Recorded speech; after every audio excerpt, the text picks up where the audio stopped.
Russia's invasion of Ukraine and the conflict in Gaza have left tens of thousands dead and sent shockwaves across Europe and the Middle East. But brutal and tragic as they are, the wars in Ukraine and Gaza are regionally bounded, meaning that most of the rest of the world rolls along, largely unaffected. This will not be the case if armed conflict breaks out in East Asia. Thanks to rising tensions in the Taiwan Straits, Kim Jong-un saber-rattling on the Korean Peninsula, Sino-US rivalry, and China's developing alliance with Russia, the risks of armed conflict shattering this region are growing, with far-reaching ramifications. East Asia drives the global economy. Taiwan is pivotal to the global semiconductor industry, essential to modern life. Taiwanese semiconductors power everything from TVs to cars, guided missiles to AI bots. After Taiwan, neighboring South Korea has the second highest market share. Meanwhile, despite the US and EU's efforts to reduce their dependency on China, it remains by far the world's biggest manufacturer. Global supply chains bring commodities, components, and finished goods in and out of the region through major sea trade routes south to the Straits of Malacca and east across the Pacific to the Americas. Against this tense backdrop, later this year the US will elect a new president. As the incumbent, Joe Biden, struggles in the polls, his rival Donald Trump's prospects are improving. This is leading to grave and growing concerns in Europe that Trump will abandon Ukraine and perhaps even NATO itself, overturning decades of security stability in Europe. But what of East Asia? The security of East Asia, and thus the stability of the global economy, is predicated on a country we have yet to mention, Japan. The US-Japanese alliance has defined Asian security since the early days of the Cold War, and US troops have had a continuous presence on Japanese soil since 1945. According to the 1960 treaty on which it is based, if Japan is attacked, the US must come to its defense. The obligation is not mutual, however, thanks to the pacifist clause US officials inserted into Japan's post-war constitution.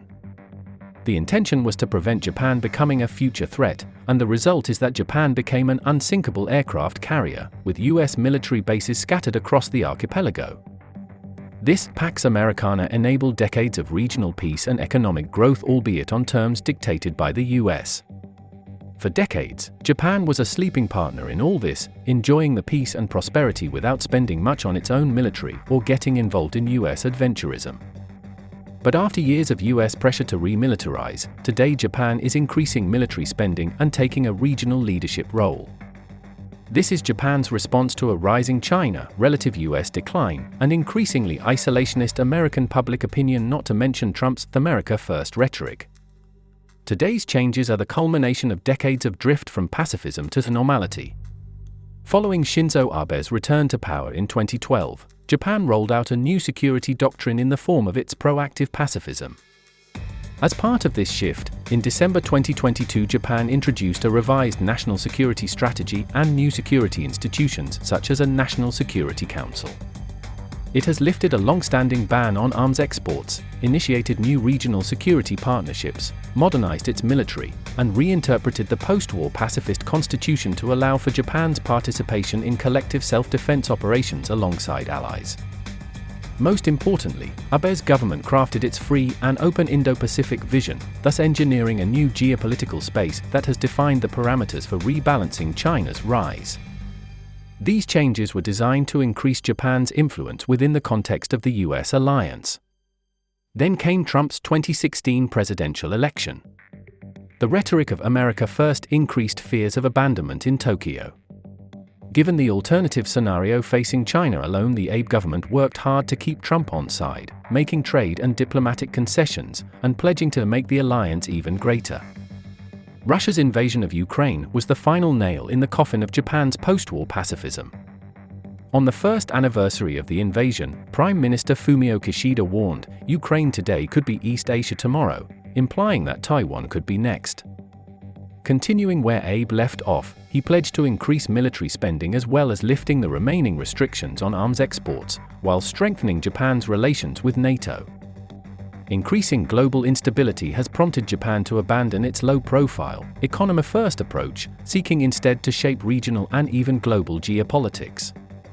By expanding its security role, it has made itself even more indispensable to the US, which sees China as the primary long-term threat. So, while Japan may fear a second Trump presidency, the risk of abandonment is lower than that faced by America's allies in Europe.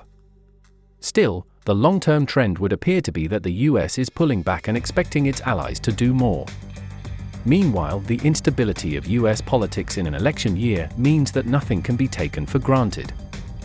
As the US recedes, can Japan fill the gap? Or will its ambitions exceed its capabilities? Already, plans to further develop its military are hampered by a shrinking economy and a shrinking population. While China faces similar issues, its economy is over 4 times bigger than that of Japan's, and its population is 10 times the size. Thus, the only realistic way for Japan to balance China, manage North Korea, and maintain its regional position is for the US to stay engaged. And even that might not be enough to prevent China from invading Taiwan. The future of the region and of the global economy hangs in the balance.